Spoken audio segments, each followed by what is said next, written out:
Well, hello everybody. This is Lopan Yudron, Ngakchang Gotsel, the Happy Garden of Practitioners in Oakland, California.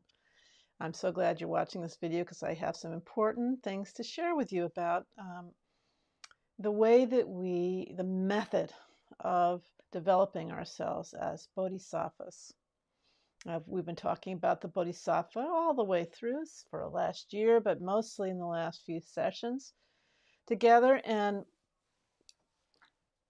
we have sort of developed an idea of what it's all about, sort of the joining of a meditation practice, the wisdom, discernment, which we'll talk about more in a few weeks, and then compassion, love, rejoicing in other people's good fortune, and a vast kind of perspective that they want to help every single living being, visible, invisible, every being with a mind, to come to perfect, complete enlightenment. And that's their agenda.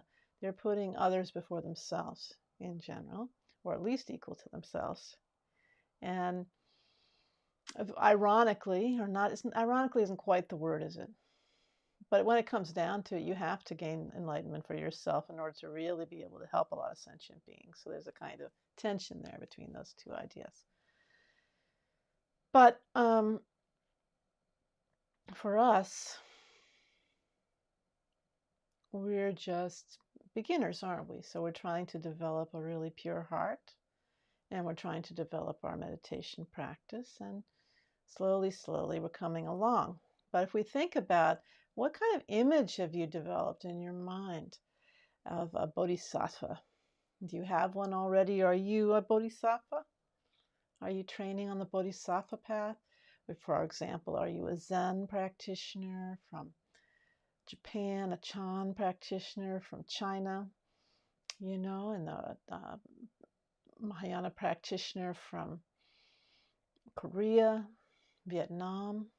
These are Mahayana countries, and of course, so the high Himalayan countries of Tibet, former country, many parts of China, and Taiwan, Hong Kong. Many, many bodhisattvas there, gradually cultivating a good heart and meditating and studying the Dharma. I forgot Bhutan and northern India. So it goes on and on. You can go find more and more Mahayana countries. But I think I touched on most of them there. And so you can see the Mahayana tradition, this bodhisattva idea. Mahayana means great vehicle. Spread north from India into the Himalayas, into China, into all over East Asia. And the early teachings of the Buddha really took root in Southern Asia, Thailand, and Sri Lanka, and why am I blanking out on other countries? There's some places in India, actually, where there's some early Buddhism practitioners, and the Theravadan school, it's called. So this bodhisattva path, you start to get an image of somebody, don't you, in your mind. Maybe it's a really pure, for a lot of people around the world, the image of a bodhisattva is first thing that pops into their mind is a monk, like the Dalai Lama of the Tibetan diaspora, and the Thich Nhat Hanh of the Vietnamese Zen community, and many of their followers, and then the wonderful Western Zen teachers, such as Joan Halifax Roshi in New Mexico and others who are diligently practicing the path of the Bodhisattva, benefiting beings as they go. And how would you imagine that they would carry themselves? How does that kind of person walk and talk? How do they interact with others? This is where we're coming to the conduct of the Bodhisattva. And there's a long, famous book by Shantideva called The Way or the Conduct of the Bodhisattva that is really famous and beautiful. And then here we're approaching it as one of the 6 perfections or paramitas of the method of development in the Bodhisattva path. And in Tibetan, in Sanskrit, the word is called sutram, the perfection of diligence, ethics, morality. The way that the Kempos I'm drawing on right now framed it was as moral ethics, so a combination of morality and ethics. And so I titled this The Perfection of Ethics. So now you're imagining someone, and you're imagining them being what? Kind, right? Gentle. And are they sort of wild and uncontrolled in the way they move their bodies? Are they reckless in the way that they talk to people? Are their minds really speedy and whizzing around, thinking all kinds of crazy thoughts and mean thoughts and sexy thoughts and all this, all constantly, completely beyond their control? No, of course not. These are kind of the opposite qualities of the way bodhisattvas typically present, because pursuing this path tends to focus you and calm you down and make you kinder, right? So this is why I'm, instead of giving you a list of rules, we did that a little bit when I talked about the 10 non-virtues, right? I'm going to discuss some interesting ones that came up as I was studying on this topic. But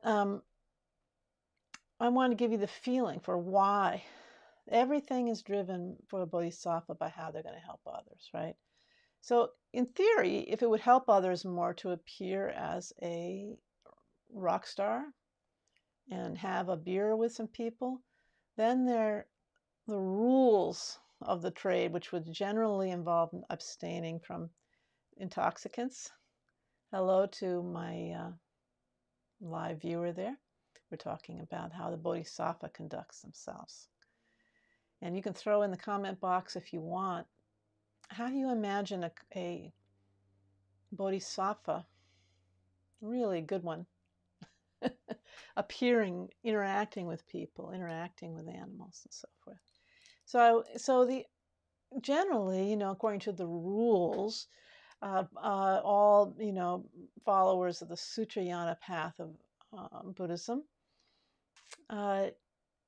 would abstain or really control, really very, very little alcohol or drugs or anything like that. But perhaps, if it would do sentient beings more good, what would the bodhisattva do? Like if they had to, if they knew that by sitting down, having a beer with somebody, it would relax them and make them feel more comfortable, and they could talk, and they could give bodhisattva-like advice to them that would really stick. So that's an example about how the sort of the higher motivation overcomes the sort of precepts that we go by. When we become a Buddhist, we have the option of, we don't have the option of vowing not to harm any sentient being as much as possible. But there's other optional precepts that we can voluntarily engage in, and such as not taking intoxicants, not stealing, not lying, and so on. So having a rule, if you're really feeling out of control, and these things have been an issue for you, then it's really great to take a vow not to do it. And However, if we look at things through the lens of the Bodhisattva, well, maybe stealing sometime might be the best thing for somebody, you know. And we have to watch out because it's easy to delude yourself. Think you know better than other people, and pride and so forth can come in. So it's a slippery slope. So you really want to be careful. So I'm going to go through some of the, I'm leaning in on Gampopa's Jewel Ornament of Liberation. And have you ever read that? This one? And it is famous for really, really well organized, beautiful, and erudite text. And what does that erudite mean? You know, like they're really, he was able to draw from, you know, every chapter you'll have, you know, 20 sutras cited. Imagine, it wasn't the era of PDFs. It was the era of wrapped volumes that you had to take out each one, search through and find, you know, so you would have had to memorize a lot of sutras and know how to access them. I mean, my goodness. There are, one time I asked Kempo, Organ Choang Rinpoche, now known as Organ Choang Rinpoche, just like that, whether we should study sutras. And, you know, Mahayana sutras, the early Buddhist sutras, directly, you know, not through commentators. He said, oh my goodness, if you took all the sutras and you piled them up one on top of another, they'd fill a house. So you have to rely on commentators to bring forward and organize them. And this is what Gampopa did a long, long time ago. When was he? Is he the 11th century? So maybe you can clue me in if you happen to know. He's a very, very important figure in the Kagyu school of Tibetan Buddhism.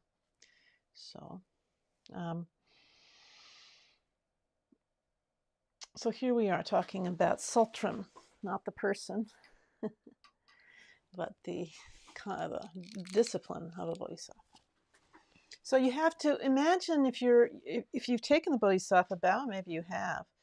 What do you want? You want to help people, and so you generally want to be a role model, and you also want to inspire faith in people, because if you go around saying, "Oh, I'm a Buddhist," and then you're being really a jerk, then you're turning that person away from the Dharma, and that's a very serious bad thing.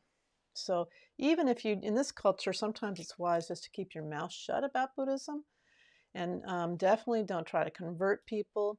But they know that you're a Buddhist, and after a while, it's written all over you, because you're not just jabbering away at everything that comes into your head. Your energy is just much more under control. Naturally, the qualities of gentleness come forth, no matter what kind of Buddhism you're practicing, as far as I'm concerned. And your mind has become more and more beautiful all the time. I love that's another Organ Choang saying, a beautiful mind. It's really true. Now, why? What's the other reason besides wanting to benefit others? Well, you know, you're creating positive karma, of course. You're generating merit from all the good deeds you're doing. But Gampopa didn't emphasize that. He emphasized that you won't even meet up with the Dharma unless you practice good ethical discipline. It's like, he said, like a person who can't see, has a visual impairment, and they can't see forms in front of them. If you don't have any discipline or morality, you haven't trained your mind that way, you won't see Dharma. It won't register. I just saw a wonderful YouTube video today. I like the science nerd ones. And a guy was saying, which I've heard before, that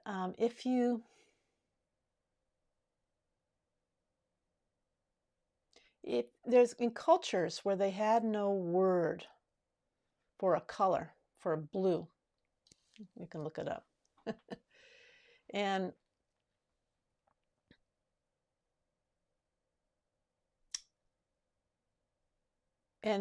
blue was the last word to come along in a lot of cultures. It was a difficult pigment to make. A lot of foods weren't that color. It wasn't the most critical color to name. So there's a lot of very ancient societies where there wasn't any word for blue. And I'm trying to remember what scientific experiment was done. But people in general don't have a word for something, can't perceive it. I mean, sure, they see it, but they don't register it as something different or special. Without that concept, blue, you don't really think of it as something different than green or something, some similar color. Isn't that interesting? So you don't really see it. And I think it's like that. If you don't have any discipline with your body, your speech, and your mind, then you just can't perceive Dharma, even if it's sitting right in front of you. The teachings just would go in one ear and out the other. You change the channel on the radio station. It's just that you're building up merit and a whole trajectory by cultivating the 6 perfections, but among them is, good conduct.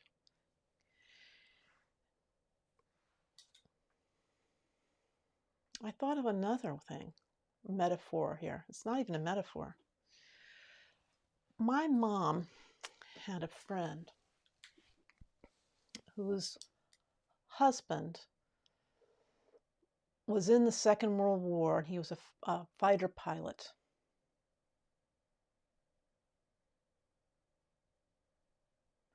I think he ditched somewhere on an island that was occupied by the Japanese in the middle of the Pacific War. And he, was in the jungle, and he didn't have any food or anything, and he didn't have any way to escape. And he walked right across the tarmac and got in an airplane, one of the Japanese airplanes, and flew away. And there were lots and lots of people out there. But the way it was explained to me, and I wasn't there, was that because it was so inconceivable that an American would be walking across the tarmac on a Japanese airbase, people couldn't see him. They didn't have their concept web wouldn't let that thought break through that there's a white guy getting on an airplane and flying off. So he escaped. So he was like a hero and saved himself. So this is like what it is when we don't have merit, we don't have wisdom, we don't have good conduct. We can't perceive the Dharma. I know I couldn't. For a long time, I didn't get into Dharma until I was in my 30. It was about 1992 or 93 for me. There's many, many older Western practitioners who discovered Dharma earlier than me. I was noodling around, seeing everything through a political lens and all sorts of superficial nonsense. And finally, something broke through. So it's said here that if you have good conduct, you can quickly achieve good meditative concentration by purifying your conduct. You never use the word purify. Shaping, developing your good conduct. And if you don't have that, it's really hard to establish realization or enlightenment. So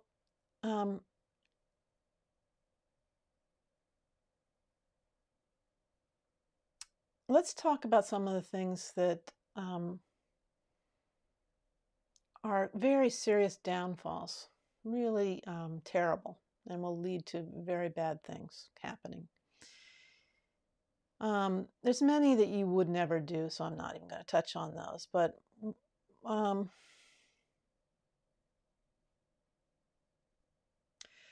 there are more subtle things, like you're expressing good qualities, you're showing a good face in order to gain wealth, honor, and praise, right? So, or you even want to abuse other people by faking it, by being a hypocrite, saying one thing and you're planning a whole different thing in your mind, We see that a lot, don't we? So we have to watch ourselves, though, for that hypocrisy and not fall prey to it. To falsely claim that you are, you've realized emptiness. Realizing emptiness is the first Bodhisattva level. It's the third path on the Bodhisattva paths. It's a big deal, and it's a complete rearrangement of your reality. And it's to say, tell people that you have, or hint that you're on that level. I am not, is a major, major problem. Well, you can see you're opposing your your ego is driving the train there, right? And pride and ego are the main problems. Our sense of self and our putting like that kind of thing are major problems for awakening. Disturbing other people who are practicing, like going on retreat, or there was an interesting one here, redirecting money from retreatants to someone who says prayers. So in other words, some people will solicit, will hire monasteries to say, monks to say prayers for their health or their loved one's health. So, to take money to do that away from your support for people in retreat or people who are serious everyday practitioners, that's a downfall. So we have to look at that kind of thing, and we can modernize that. So, or westernize that.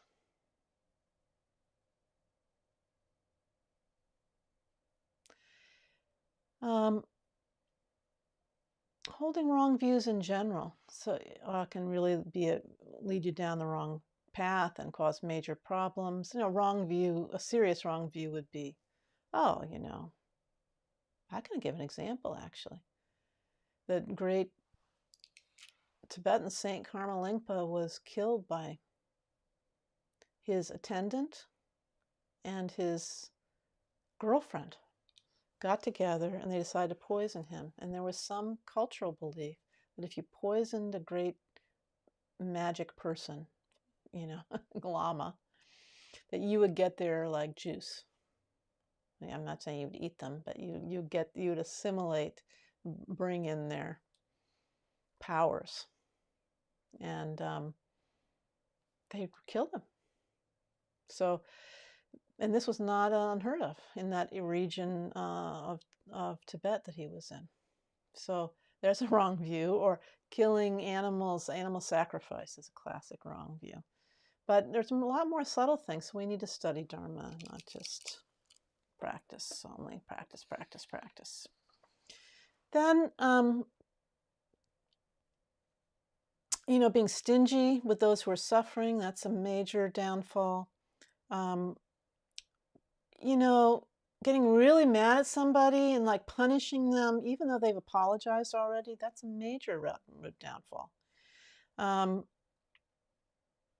Giving false teachings, that goes with the wrong view, right? Praising or abusing others through your attachment to wealth and honor. And we have to kind of look at that, honor in our society might be being seen as politically, on the right side, for example. And so if we really want to for example, we want to make horrible tweets about some opposition, some political person in your opposition that you don't believe in, and you say horrible things about them as a person, you disparage their body and their whole character and everything based on disagreements, so that you look good, Ooh, that's a major, major root downfall right here in Gampopa. So let's watch out for that. We have to look at these more subtle things, right? We have to be honest with ourselves. So what should we do that's positive? Well, we want to accumulate virtue. We want to joyfully make an effort to hear, contemplate, and meditate. Help out your teachers. And, they always say serve them, but that may literally mean, they're up there teaching and they may need a glass of water, and honor them, now you don't have to fawn over them, but, speak highly of them. These are good things. Let me see if there's attending them is on here. And helping and nursing sick people. So nurses are really making, accumulating virtue. Dedicating merit, as we always do when we do a practice, and making aspirations, wishes, like in the future, I really want to attain enlightenment so I can help all sentient beings. Every time you practice, that would be great. Making offerings for the 3 jewels. Then they talk about moderation, eating and sleeping moderately. And you think about, I'm not sure that affects your practice all that much or your own morality, although there's a sense of being out of control, like obviously when we're compulsively eating, our mind is doing something that's not well trained. But I also think about, how it looks to other people. I've had that. Sometimes I tend to overeat, so I've been, get the meal and eat voraciously, and I see somebody looking at me like, wow, what's her story, So remember, we're ambassadors in our society for Buddhism in general, but also for the Bodhisattva way. So we should be practicing moderation and sleeping and eating when we can. Everybody gets depressed. Everybody, doing your best you can, improving it. So help other people, support meaningful activities, dispel the suffering of other people and animals and everybody. Think of other people's kindness, remember it, and repay it. Protect others from fear. This is we talked about last week. I think a little bit, but yeah, you want to an animal, like, and remember when animals are running from fires in California, we put out water for them, that kind of thing. And cause others in general to be inspired by the teachings. Then when you look at other people, you want to look at them not with like hatred or lust or indifference, but to, make a habit of looking at them like thinking, wow, I'm going to fully awaken depending on this being, my interaction with them. And look at them with an open heart without an agenda, or concepts, and except for maybe the concept of love.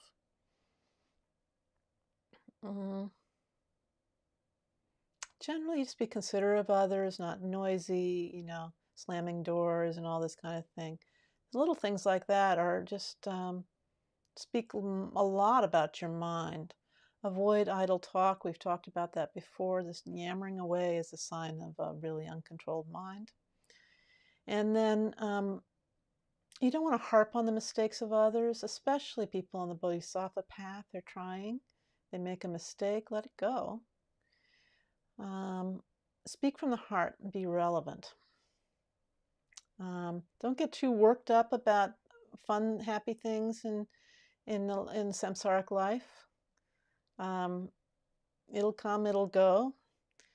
And through all this, it's interesting, they always wrap up by saying, then you'll be praised and honored by human and non-human beings. So you don't want, you want to cultivate a mind of not caring about praise and honor.